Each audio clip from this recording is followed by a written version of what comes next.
Syederalun sejumlah guru besar Fakultas Kedokteran Universitas Yahkuala menggelar aksi keprihatinan nasib pendidikan kedokteran Indonesia di halaman gedung dekat kampus setempat pada Selasa 20 Mei 2025.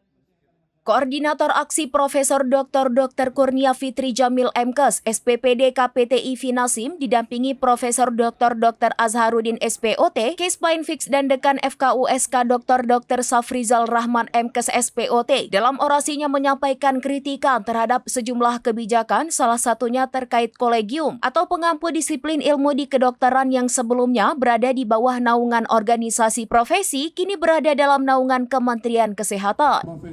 Para guru besar di FKUSK menolak penghancuran identitas independensi Kolegium Kedokteran sebagai badan yang membuat kebijakan pendidikan.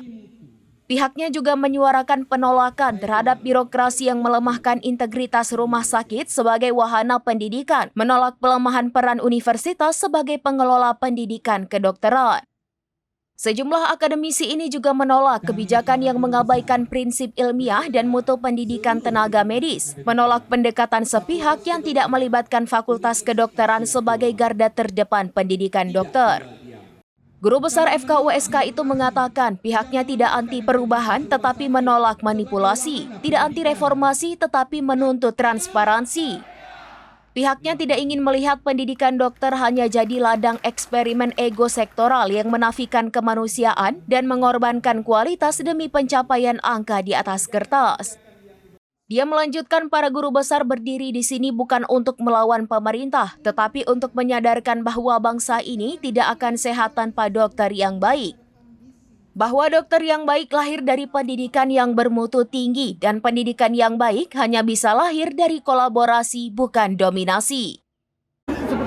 Jadi saat ini sudah ada suatu gerakan dari Kementerian Kesehatan membentuk kolegium-kolegium dari Kementerian Kesehatan yang seharusnya itu tidak perlu karena adalah kolegium pendidikan kedokteran itu adalah di wilayahnya Kementerian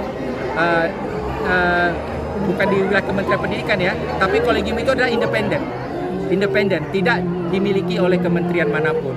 Jadi kolegium itu adalah suatu lembaga badan hukum yang punya aturan secara hukum untuk memberikan kurikulum yang baik dan bermutu khususnya untuk pendidikan kedokteran di Indonesia. Dari Banda Aceh, Sarah Masroni, serambinews.com.